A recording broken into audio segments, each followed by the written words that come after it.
وَإِذَا سَأَلَكَ عِبَادِي عَنِّي فَإِنِّي قَرِيبٌ أُجِيبُ دَعْوَةَ الدَّاعِ إِذَا دَعَانِ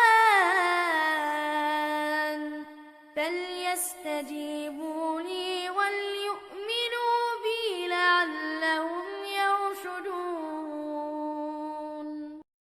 چاشت کی نماز، صبح کی نماز، اشراق کی نماز ہمیشہ پڑھتی، کبھی بھی نہیں چھوڑتی۔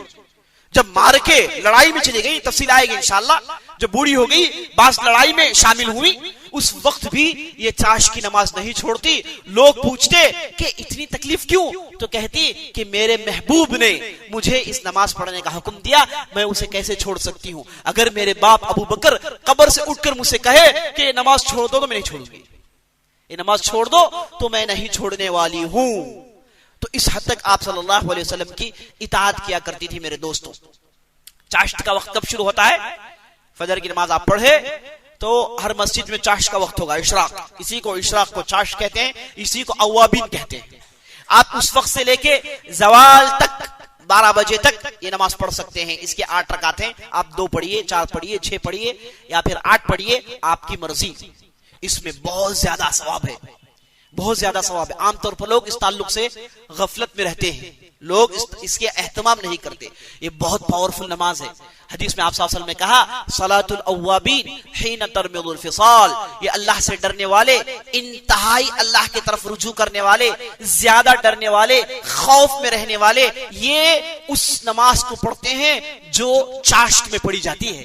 گویا کہ متقی پرہیزگاروں کی نشانی یہ ہے کہ وہ لوگ اس نماز کو پڑھتے ہیں۔ اس کا بہت ثواب ہے میرے دوستوں۔ اہل علم کہتے ہیں کہ ایسا موقع ہے اس میں آدمی دعا مانگے تو دعا قبول ہوتی ہے، کیونکہ آدمی اس وقت دنیا میں مشغول رہتا، اپنے آفس میں رہتا، اپنے کاموں میں رہتا۔ اگر کسی نے 2 رکعت کے لیے وقت نکال لیا، 2 رکعت کے لیے وقت نکال لیا، یہ آدمی نے بہت بڑا کام کیا۔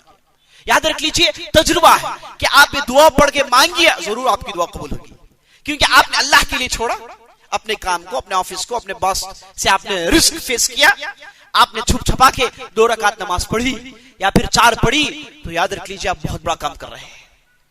یہ اہتمام ہمارے پاس نہیں۔ اسی طریقے سے اس سے متعلق ایک دوسری سنت جس کا اہتمام ہمارے پاس نہیں، فجر پڑھنے کے بعد اسی جگہ بیٹھے رہنا۔ اس کے بہت سارے اجر آئے ہیں میرے دوستوں۔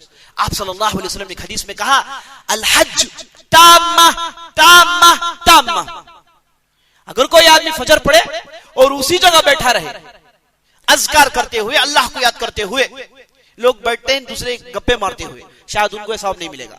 اس کے لیے ثواب ملے گا جو خاموشی سے بیٹھتا ہے، اللہ کو یاد کرتا ہے، ذکر و اذکار کرتا ہے نا، قرآن پڑھتا ہے، اپنے آپ کو اس عبادت کے لیے ڈیڈیکیٹ کرتا ہے۔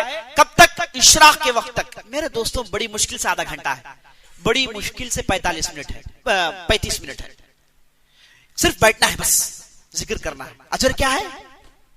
ایک پورے حج کا ثواب ہے، ایک پورے حج کا ثواب ہے۔